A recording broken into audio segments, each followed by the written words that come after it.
Hola, mis queridos hermanos, que la paz de nuestro Señor Jesucristo en este día tan maravilloso esté con ustedes. Hoy es un día de alabanza y de darle gracias a Dios por todo lo que ha hecho en nuestra vida. Vamos a leer el Salmo 40, lo leemos en nombre del Padre, del Hijo y del Espíritu Santo. Pacientemente esperé a Jehová y se inclinó a mí y oyó mi clamor y me hizo sacar del pozo de la desesperación, del lodo cenagoso. Puso mis pies sobre peña y enderezó mis pasos. Luego en mi boca cántico nuevo, alabanza a nuestro Dios. Verás esto mucho y temerán y confiarán en Jehová. Bienaventurado el hombre que puso en Jehová su confianza y no mira a los soberbios ni a los que se desvían tras la mentira. Has aumentado a Jehová, Dios mío, tus maravillas y tus pensamientos para con nosotros. No es posible contarlos ante ti. Si yo anunciara y hablara de ellos, no pueden ser enumerados. Nuestro Padre Celestial siempre nos dará a nosotros la victoria, nos ayudará en todos los momentos de dificultad.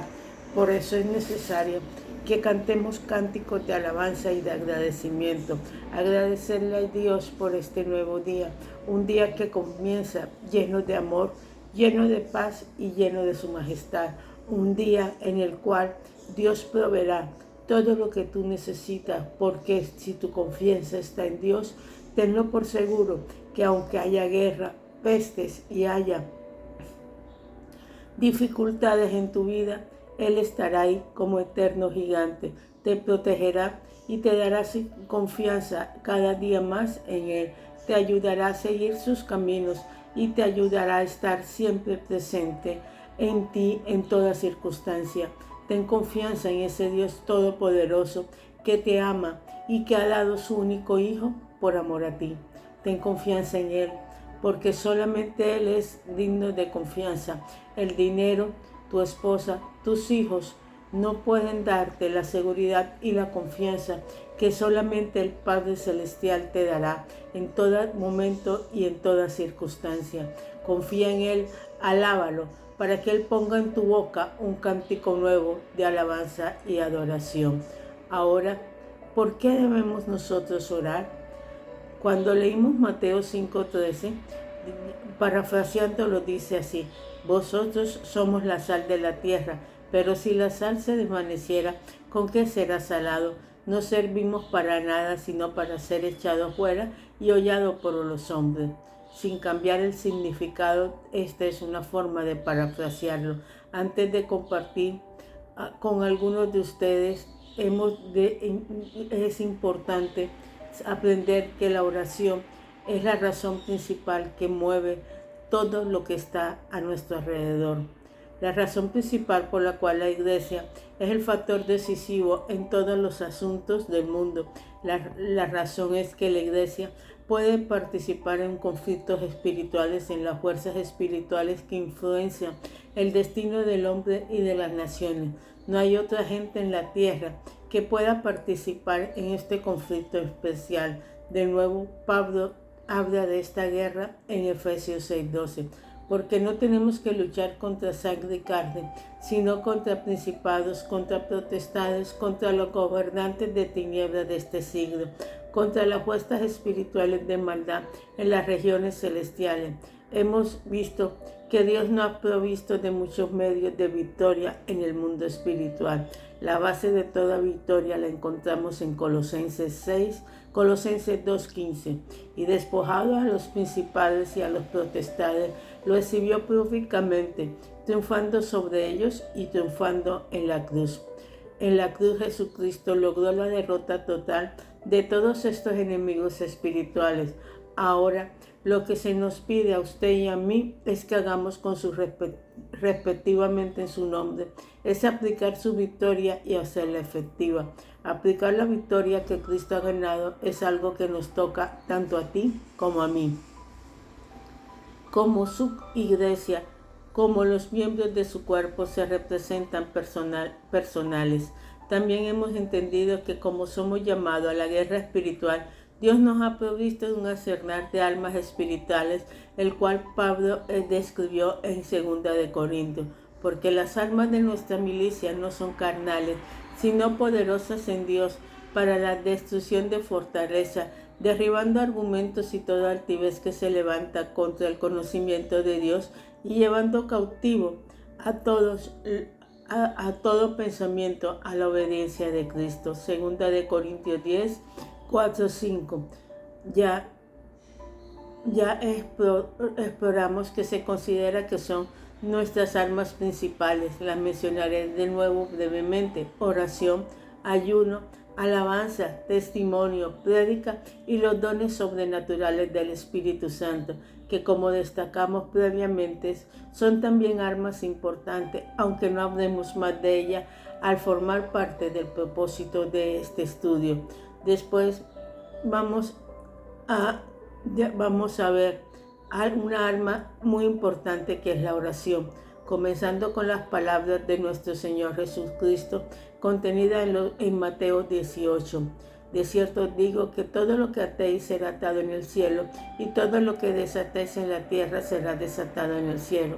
Otra vez os digo que si dos de vosotros se pusieran de acuerdo en la tierra acerca de cualquiera cosa que pidieran, les será hecho por mi Padre que está en los cielos. Porque desde donde están dos o tres congregados en mi nombre, ahí estoy yo en medio de ellos. Mateo 18, 20. Este pasaje escribe lo que se llama el lugar secreto de todo poder. No se omite nada que fuera. Ese lugar puede lograr cualquier cosa que necesite lograr en oración. La omnipotencia de Dios está a su disposición. Sabemos que Jesús dijo, porque todas las cosas son posibles en Dios. Marcos 10, 27. Pero él también dijo, así que cree todo lo que es posible. Marcos 9, 23. En otras palabras, mediante su fe, la omnipotencia de Dios queda a su disposición. Pero también destaque que este lugar secreto de todo poder está protegido y vallado. Esta valla tiene la forma de buenas relaciones. No tendrá acceso a este poder a menos que haya cautivado y mantenido cuidadosamente buenas relaciones con los demás. En lo que depende de usted, si tiene malas relaciones con otros, por ejemplo, una actitud de resentimiento, amargura o rencor, no es apto para la administración de este poder. Patrones y progreso. Después vino que se nos ha dado un patrón y un programa de oración específico en Primera de Timoteo. Primera de Timoteo 2, 1, 4 nos dice: exhorto ante todo a que hagan rogativas, oraciones, peticiones y acción de gracia por todos los hombres, por las leyes, por todo lo que está en eminencia, para que vivamos quieta y reposadamente en toda piedad y honestidad, porque es bueno y agradable delante de Dios, nuestro Salvador, el cual quiere que todos los hombres sean salvos y vengan al conocimiento de la verdad. La primera actividad en la vida colectiva de la iglesia es la oración. ¿Y qué es lo primero que hay en la lista de oración? El versículo 2 indica la respuesta: los reyes y todos los que están en eminencia. En dos palabras, ¿por qué tenemos que orar? Por un buen gobierno. Y la razón, porque vivamos quieta y reposadamente en toda piedad y honestidad. Primera de Timoteo 2:2. Esta es la voluntad de Dios. La Escritura no deja claro que sí lo es, porque esto es bueno y agradable delante de nuestro Salvador. Primera de Timoteo 2:3. ¿Por qué aprueba Dios el buen gobierno? Porque el entorno que proporciona es el más propicio para su objetivo. Él quiere que todos los hombres sean salvos y vengan al conocimiento de la verdad. Primera de Timoteo 2:4. Claramente Dios quiere un estado favorable de las cosas en las que haya la máxima libertad para llevar a la verdad del Evangelio a todos los pueblos. Sin embargo, un buen gobierno facilita el trabajo de la predicación del Evangelio. ¿Cuál es el resultado final de estas oraciones? La Escritura nos dice que si oramos por todo, que sabemos que está dentro de la voluntad de Dios, tenemos la certeza de recibir aquello que hemos pedido. Y esta es la confianza que tenemos en Él, que si pedimos alguna cosa conforme a su voluntad, Él nos oye. Y si sabemos que Él nos oye, cualquiera cosa que pidamos, sabemos que tenemos las peticiones que le haya hecho. Primera de Juan 5, 14, 15. Cuando oramos según la voluntad de Dios, sabemos que Dios siempre nos va a escuchar. Si sabemos que Dios nos oye, sabemos también, mi querido hermano, que tenemos la petición que hayamos hecho. La lógica de todo este proceso es bastante claro. Un gobierno nuevo está explícitamente dicho que es la voluntad de Dios. Por lo tanto, si oramos por un buen gobierno, sabemos que Dios nos oye. Si sabemos que Dios nos oye, sabemos que nuestra petición de un buen gobierno ha sido concedido. Así pues, si tenemos un buen gobierno, ¿cuál es la razón? Hemos orado. Además, si no oramos, nos convertimos en la sal que ha perdido su salmón. No estamos, por lo tanto, haciendo nuestra parte en la tierra. Este proceso está aclarado en Segunda de Crónicas, donde Dios da esta promesa específicamente al pueblo sobre el que invocará su nombre. Si mi pueblo se humillare, sobre el cual mi nombre es invocado, y oraran y buscaran mi rostro, y se convirtieran de sus malos caminos, entonces yo iré desde los cielos y perdonaré sus pecados y sanaré la tierra. Segunda de Corintios 7:4. La última frase es crucial. Dios ha prometido que sanará nuestra tierra. Si nuestra tierra no es sanada, la razón es que no hemos cumplido las 4 condiciones que Dios ha bosquejado, las cuales son humillarnos, orar, buscar el rostro de Dios y convertirnos de nuestros malos caminos. No es el pecado de los inconversos o de los que van a la iglesia el problema, sino el pecado del pueblo de Dios, lo que está reteniendo el avivamiento y limpiando nuestra nación. Unas cuantas conclusiones finales. La Escritura dice: porque en tiempo de que el juicio comience por la casa de Dios. Primera de Pedro 4:17. Es ahí donde siempre comienza el juicio de Dios. Si el pueblo de Dios se somete a juicio, entonces se abre el camino para que fluyan las bendiciones de Dios al mundo. Esta es una frase maravillosa que dijo Evan Roberts, una figura clave del avivamiento de Gales en 1904. Dobla la iglesia y postra al mundo. Este dicho sigue siendo común hoy. Donde quiera que Dios pueda doblar a su iglesia, no tendrá problemas en prostrar el mundo. El problema es la iglesia, siempre lo ha sido.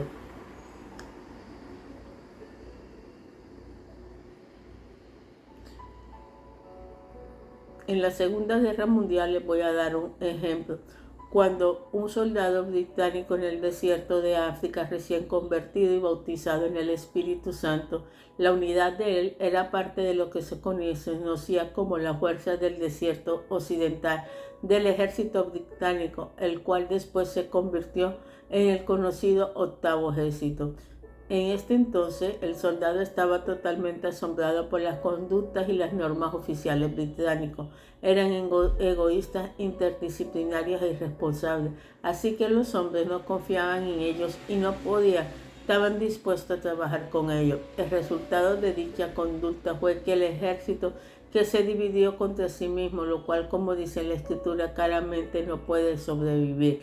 Por consiguiente, tuvimos el dudoso privilegio de tomar parte en la retirada continua más larga que jamás haya hecho el ejército británico. Desde ese lugar llamado el Angeli en Líbano o Trípoli o el Alemaín en Egipto, era una distancia de aproximadamente 2.500 kilómetros. El soldado vio la gravedad de la situación y anhelaba orar. También anhelaba una victoria británica. Sin embargo, pensó para sí: ¿cómo puedo esperar que Dios me dé la victoria con un liderazgo como este? Sin embargo, llegaron a la mente del soldado una oración en concreto. Y quiero que tomes nota cuidadosamente por qué oró el soldado, porque al igual de aplicable hoy en día, la oración del soldado fue: Señor, danos un líder tales que el hecho de darnos la victoria a través de ellos te dé a ti la gloria. Ahora, ¿cómo Dios responde a la oración? Primero, el gobierno británico decidió cambiar el mando del Octavo Ejército. Revelaron al comandante y escogieron otro hombre cuyo nombre era Cobb. Era un oficial en las líneas del frente y le enviaron atrás a la base del Cairo para tomar el mando. Sin embargo, cuando su avión estaba aterrizando, giró en exceso. Cobb salió despedido del avión y se rompió del cuello. De repente, el gobierno británico tuvo que encontrar otro comandante para esta situación crítica y este escenario crucial. Como respuesta, Winston Churchill más o menos por su propia iniciativa, miró a su alrededor y seleccionó a un comparativamente desconocido joven capitán llamado Montgomery. Sin que nadie lo planease y contrariamente a lo que todos esperaban, Montgomery de repente fue ascendido a comandante del 8º ejército. Dice el soldado que un dato importante acerca de Montgomery: él era un cristiano nacido de nuevo. Su padre era obispo de la Iglesia de Secretaria de Inglaterra y secretario de la Sociedad para la Proclamación del Evangelio. Nadie sabía mucho acerca de Montgomery, pero su primer alto oficial fue endurecer la disciplina en el ejército británico. Él enderezó las filas y cambió la moral y el espíritu del equipo de todo el cuerpo. Fue precisamente después de esto que se luchó la decisiva batalla del Alamein. El alemán fue la primera gran victoria real para los aliados en todo el transcurso de la guerra. Winston Churchill lo llamó el fin del comienzo. Ciertamente fue un gran punto de reflexión. El día después de luchar la batalla de El Alamein, ya no encontraban en el desierto occidental con un grupo de soldados de pie delante de un camión. En la puerta trasera del camión había una pequeña radio. De esa radio se oía la voz de un comentarista de noticias describiendo los preparativos que habían hecho antes de luchar la batalla de Alamein. En su informe, el comentarista de noticias describió al general Montgomery, el comandante de las fuerzas aliadas, y dijo públicamente delante de sus hombres y oficiales: pidamos al Señor poderoso en batalla que nos dé la victoria. Cuando escuché esas palabras saliendo de la radio, fue como si la electricidad del cielo recogiera mi cuerpo desde la coronilla de la cabeza hasta la planta de mis pies. Fue como si Dios dijera: esta es la respuesta a tu oración. Este es un ejemplo de lo que la oración, mi querido hermano, puede hacer. Un impacto significativo bastante amplio. El Estado de Israel se manifestó el 15 de mayo de 1948, cuando se anunció otro testimonio. La noticia: la Jerusalén judía estaba sitiada por 5 ejércitos árabes. Todo el pequeño Estado de Israel, el día en que se convirtió en nación, tuvo la guerra declarada por parte de estas 5 naciones árabes circundantes. 2 millones de judíos tenían delante de sí a unos 40 millones de árabes bien armados que tenían la intención de empujar a los judíos al mar y aniquilarlos. Anterior a este evento, un soldado había pasado casi 20 años en Jerusalén. Había vivido muchas de las anteriores revueltas y conmociones y conflictos, y había visto que los judíos estaban totalmente faltos de preparación para la defensa. Les habían visto atar cuchillos de pan en los palos de una escoba como arma rudimentaria. Habían visto cómo despojaban a los bebés judíos de sus brazos y los arrojaron desde los tejados del edificio. De hecho, mucho antes de la formación del Estado de Israel, estaban viviendo en un edificio en concreto, el soldado, en el centro de Jerusalén. Su hija tenía solo 4 años y que era la hija más pequeña en ese entonces. Vino un día y dijo: papi, hay muchos hombres muertos en la calle. Me asomé por la ventana y esto es lo que vi: una patrulla de jóvenes voluntarios judíos. Eran chicos y chicas que habían sufrido una emboscada en las afueras de Jerusalén a manos del grupo árabe. Los árabes le habían matado y luego le habían cortado en pedacitos, y cuando digo pedacitos, dice el soldado, quiero decir más pequeños que su mano. Un camión británico había sido enviado para recoger esos cuerpos y los habían llevado al centro de Jerusalén, justo al frente de la casa del soldado.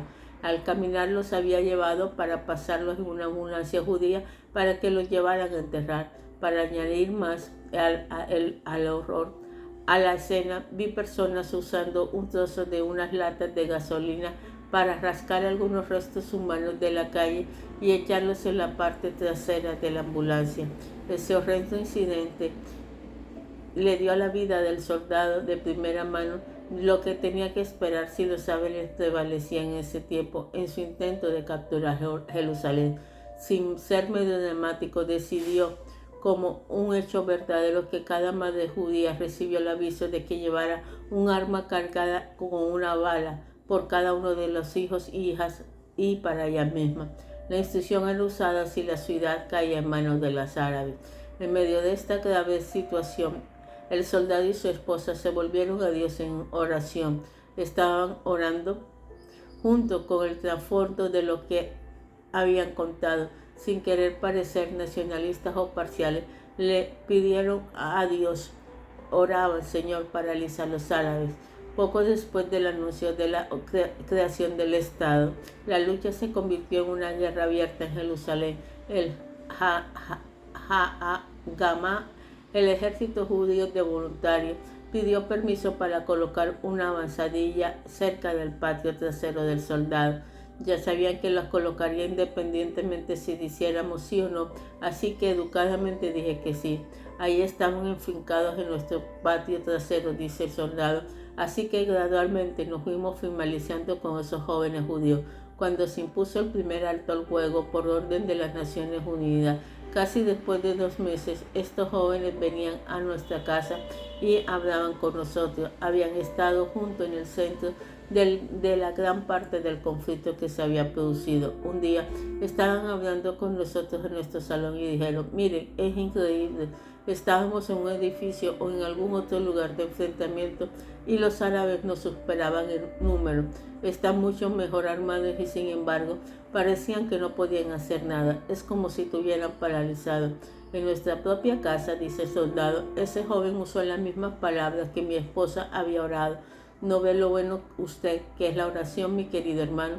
No solo responde a nuestras oraciones, sino que también nos deja saber que Él ha respondido a nuestras oraciones de forma específica, auténtica y total.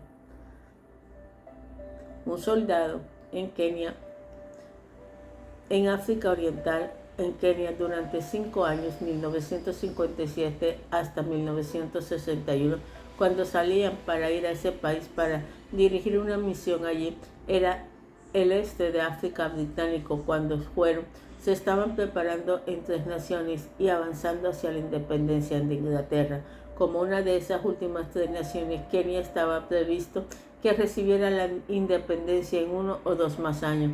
Había quedado hecha pedazo por la revuelta de Mau Mau, la cual no voy a describir, sino tan solo dice que fue uno de los estallidos más aterradores y bestiales que jamás pudiera imaginar. El Congo, al oeste de Kenia, había recibido la independencia justo antes del momento y se habían zambullido de inmediato en una destructiva guerra civil. Muchos de los misioneros del Evangelio que habían escapado del Congo vinieron a refugiarse en Kenia durante bastante tiempo.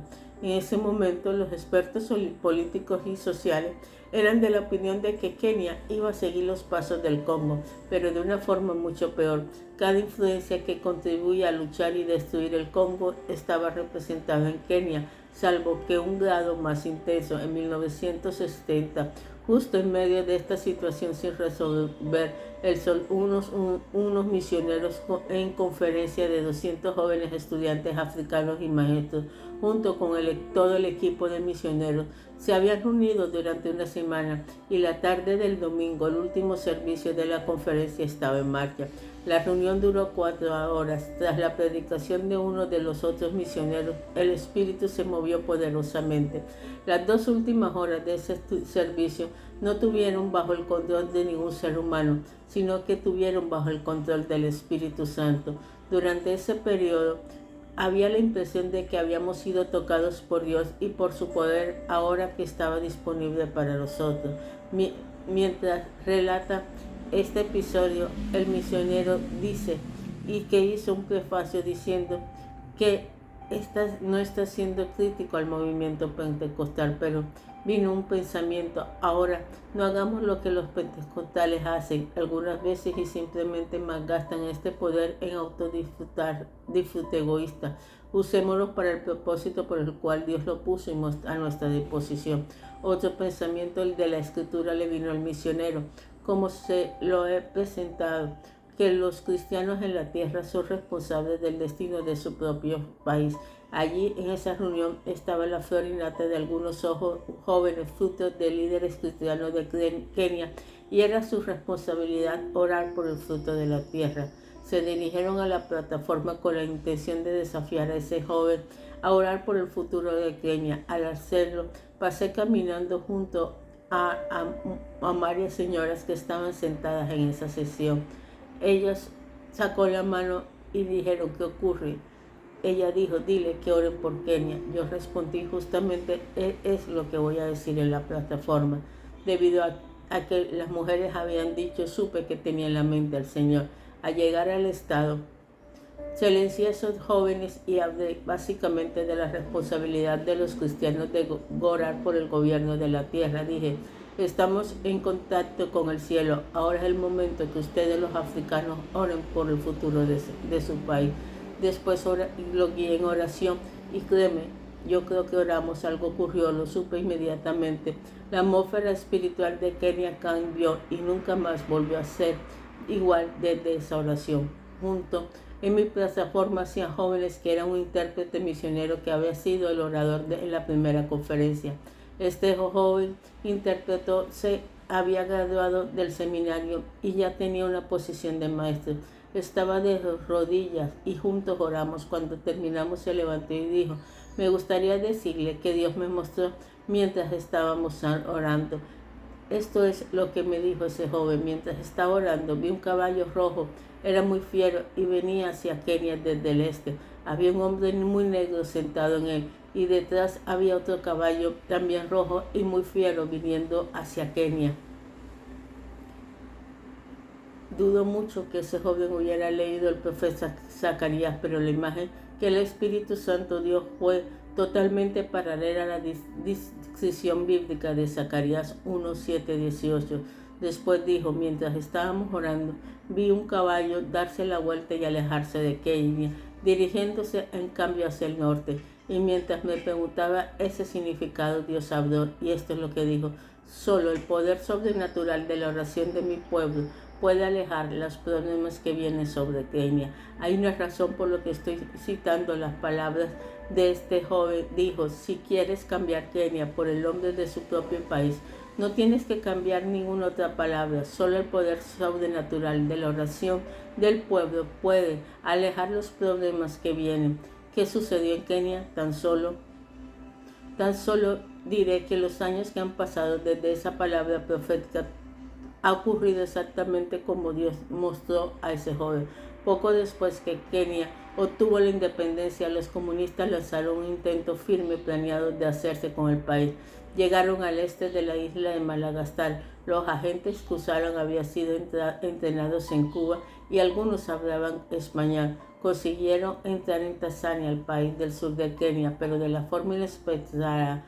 Jomo Kenyatta, el presidente de Kenia, los detuvo, los dejó y rehusó permitir que el país cayera bajo su control. De hecho, adoptó una posición muy firme contra el comunismo y también contra la infiltración rusa y china, y destruyó a uno de sus líderes, que era mano derecha, públicamente con ignominia porque había estado involucrado en recibir la economía de la China roja. Hoy, la mayoría de los comentaristas están de acuerdo que, contra toda perspectiva, Kenia es probablemente la más estable y próspera de todas las cercas de circunstancias de las nuevas naciones que se han formado en África a partir de la Segunda Guerra Mundial. Años después, el London Times, que estaba dedicado totalmente a Kenia después de su independencia, la conclusión del artículo era que Kenia era una de las más ordenadas, más exitosas y la que más esperanza tenía de las nuevas naciones africanas a emerger. Años después, podemos decir que el país de África Oriental decía: el lugar más brillante es Kenia, el centro para la expansión misionera del exterior. El gobierno de Kenia es mucho más favorable a la actividad misionera cristiana que cualquier otro gobierno en la zona. Mi querido hermano, con estos testimonios que te he dado, es para decirte que tú puedes tomar el papel del Espíritu, el papel con tus amigos y en tu iglesia, de orar por el mundo, por tu nación, y por todos los gobernantes de la tierra y por todos los países que están en guerra, y verás cómo el poder de la oración cambiará las circunstancias de todos los que están en el mundo. Como pecadores no tenemos nada que dar a Dios salvo lo que Él nos ha dado primero. No tenemos nada en nosotros que sea digno de dárselo a Dios. Esto ocurre igualmente en la oración, pero la mayoría de la gente no se da cuenta de ello. No tiene usted nada por lo que orar a Dios que merezca la pena hasta que Dios se lo dé primero por el Espíritu. Solo entonces es bueno orar. Y de igual manera, el Espíritu nos ayuda en nuestra debilidad, pues qué hemos de pedir como conviene no lo sabemos, pero el Espíritu mismo intercede por nosotros con gemidos audibles.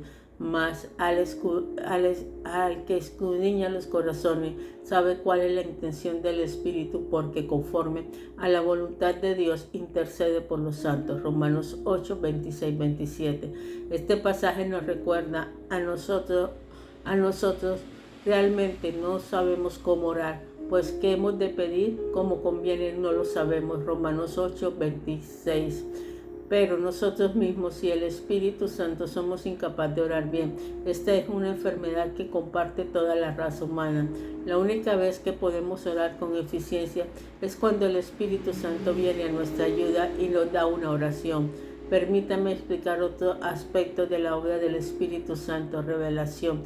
¿Sabe usted que puede mirar las situaciones sin no ver hasta que el Espíritu Santo se la muestre? Usted puede mirar algo que está obvio o debería ser obvio y no verlo hasta que el Espíritu Santo se lo ilumine. Hace años, muchísimos años, he aprendido esto, y más cuando estaba en la tierra. Solamente con la inspiración de Dios uno puede ver y que Dios nos muestre, uno puede ver lo que Él quiere revelar. En oraciones inspiradas, nosotros podemos ver el centro de toda la situación. Podemos ver cómo las lenguas se confundieron. Podemos ver cómo Dios confunde las lenguas. El Salmo 59:9.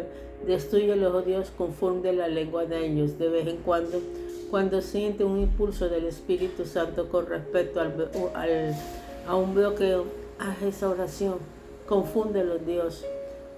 Destrúyelos, Señor, confúndelos, para que veas cómo Dios va a confundir las lenguas de las personas, y a nivel del gobierno las cosas van a cambiar. Dios va a cambiar. Hay que resistir, mis queridos hermanos, en oración. A pesar de todo, resiste siempre. Si tú resistes en la oración, tenlo por seguro que nuestro Padre Celestial te dará la respuesta y te llevará a dar lo que verdaderamente necesitamos. Recuerda, tenemos una herencia, y nuestra herencia siempre van a ser las naciones. El Señor dice: yo te he puesto mi rey sobre Sión, mi santo monte. Yo publicaré el decreto. Jehová me ha dicho: mi hijo eres tú, yo te he engendrado hoy.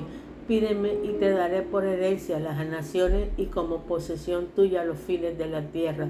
Salmo 2, 6, 8. Sobre la base de que Cristo hizo a través de su muerte y su resurrección, las naciones o gentiles y la parte más lejana de la tierra se han convertido en su herencia legalmente recibida. Sin embargo, creo que las Escrituras no afirman que sea Jesús el que haga todas las peticiones. Como el cuerpo de Cristo, la Iglesia, estamos bajo la obligación de pedir al Padre que le dé a Cristo su herencia legítima a las naciones. Tenemos que aplicar la victoria del Calvario en oración, de tal forma que las puertas se abran para que todo el mundo gentil, todo el mundo ya evangelizado, oiga acerca de Jesucristo y tenga la oportunidad de aceptarlo a Él como Salvador y lo coronen como su Señor. El Salmo 149 nos dice: encontramos otra revelación de poder y la responsabilidad del pueblo de Dios respecto al conflicto espiritual que estamos viviendo. Regocíjense los santos por su gloria y canten aún sobre sus camas. Exalten a Dios con su garganta y espada de dos filos con sus manos. Los santos están siempre regocijados por su gloria. Cuando la gloria desciende, la gente se regocija. Por favor, observe las dos armas espirituales mencionadas aquí, la alabanza y la espada de dos filos, que es la palabra, para ejecutar venganza contra las naciones y castigar contra los pueblos, para aprisionar a sus reyes con grillos y a sus nobles con cadena de hierro, para ejecutar en ellos el juicio decretado. Gloria será esto para todos los santos. Aleluya. Salmo 149, 7, 9. Ve claramente que este es el honor y privilegio que se le ha conferido a todos los santos de Dios a través de Jesucristo, mediante la exaltación, la oración, la espada de dos filos de la palabra. Debemos ejecutar el juicio de Dios sobre los gobernantes de las tinieblas y del mundo, para atarles con cadenas y con grilletes de hierro, mediante la oración, de tal forma que sus reinos puedan ser saqueados y sus cautivos liberados y arrebatados de su mano. Gloria será esto para todos los santos. Usted es uno de los santos. Usted tiene derecho a unirse a esta actividad para ejecutar con ellos el juicio decretado. Vamos a una confirmación de esta verdad en el capítulo 12 de Juan, en el que Jesús habló a su muerte inminente en la cruz. En el verso 31 expresó una de las victorias que iba a lograr mediante su crucifixión. Ahora el juicio de este mundo, ahora el príncipe de este mundo será echado fuera. Juan 12:31. ¿Cómo iba a ser echado fuera el príncipe del mundo?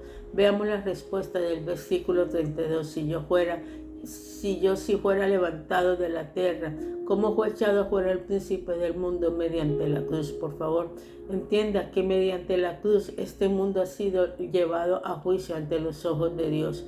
El príncipe de este mundo ha sido echado fuera y despojado de todo poder por lo que hizo por nosotros mediante su sangre derramada, su muerte expiatoria y su resurrección triunfal. Como Jesús ha ascendido al cielo, nos ha dejado a usted y a mí obtener la herencia por él, aplicando la victoria y expulsión a todos nuestros enemigos espirituales de su posesión. Mi querido hermano, Satanás está nervioso respecto al poder que tiene el pueblo de Dios contra el enemigo. Jesús hizo esta declaración: y yo también te digo que tú eres Pedro, y sobre esta roca edificaré mi iglesia, y las puertas del Hades no prevalecerán. Mateo 16:8. La mayoría de los cristianos interpreta este versículo siguiente: bueno, aquí estamos acosados y sitiados dentro de la ciudad. Quizás si Dios es muy bueno con nosotros, las puertas aguanten y Satanás no consiga entrar. Si es así, como usted entiende este versículo, no podrá estar más lejos de la verdad. El cuadro verdadero es totalmente opuesto a la típica idea. Cuando la iglesia se construye sobre la roca Jesús de Nazaret, entonces puede ir y atacar las puertas del infierno, y las puertas del infierno jamás no pueden resistir contra la iglesia. Encontramos una de las grandes promesas mesiánicas para Abraham y su semiente en Génesis 22:17. Y tu descendencia poseerá la puerta de sus enemigos. Nosotros somos la descendencia de Abraham. Hebreos 2:16. Mediante la fe en Cristo tenemos derecho legítimo y bíblico de atacar las puertas del infierno, tomarlas y poseerlas en el nombre de Jesús. No hay nada que haga que el diablo tema más que la posibilidad de que los santos de Dios descubran este hecho y comiencen a aplicarlo. Como discutimos en el capítulo anterior, este es el secreto mejor guardado de Satanás. No hay nada que él quiera impedir más que usted y yo tengamos esta verdad. Depende de nosotros y está a nuestro alcance, mi querido amigo, administrar las derrotas que Cristo ya ha afligido. Creo que tanto el cielo como el infierno están esperando que nosotros lo hagamos. ¿Qué hay de usted? ¿Tiene la intención de hacer algo al respecto? Si su respuesta a esta pregunta es sí quiero, quiere ponerte en acción, por favor, declare esto en voz alta. Señor, creo inmediatamente que la muerte de Jesús en la cruz, la victoria sobre nuestro enemigo ya ha sido ganada. Declaro que ahora depende de mí y de todos tus santos administrar derrota del principados y potestades, la cual Jesús ha asegurado mediante el triunfo. En tu fuerza y por tu espíritu caminaré. En ese triunfo obtenido la herencia de las naciones y del mundo, aplicando el poder de la sangre de Jesús para echar fuera a nuestros enemigos delante de nosotros. Padre Celestial, en nombre de nuestro Señor Jesucristo, yo te pido, Dios eterno, en este momento que seas tú, Padre Celestial, colocándole a las personas el sentir, Dios eterno, de escuchar tu voz, el sentir, Padre Celestial, de seguirte. Espíritu Santo, yo te pido, Señor, que se forme un ejército de oración en cada país para que luchen, Señor, por su gobierno. Espíritu Santo, yo te pido ahora, Señor, que toda fuerza, todo dragón rojo y todo dragón blanco que se ha levantado, Señor, en contra de las naciones en este momento, Padre Celestial, le cortamos la cabeza, Señor. En este momento te pido ángeles alrededor de ellos para que los encadenen, Padre Celestial, y para que el dragón rojo no pueda seguir avanzando en ninguna nación. Espíritu Santo, Padre Celestial, guíanos, ayúdanos, Padre Celestial, y llénanos, Señor, de ti y de tu presencia. Te pedimos que cada día tu amor, tu presencia y tu misericordia, Señor, nunca nos dejen. Que el Todopoderoso esté contigo, mi querido hermano. Que la bendición del Padre, del Hijo y del Espíritu Santo siempre te acompañe. En este momento quiero pedirte, si quieres donar o quieres diezmar, lo puedes hacer a través de la cuenta de Nequi de Bancolombia 310-601-6670. Si eres del exterior, lo puedes hacer por PayPal @elbadiseo. Pero si quieres hacerlo o hablar con nosotros, te puedes comunicar al más 57 310 601-6670, que también te diremos cómo puedes donarnos. Que la bendición del Todopoderoso esté con nosotros, Padre, Hijo y Espíritu Santo. Amén y amén.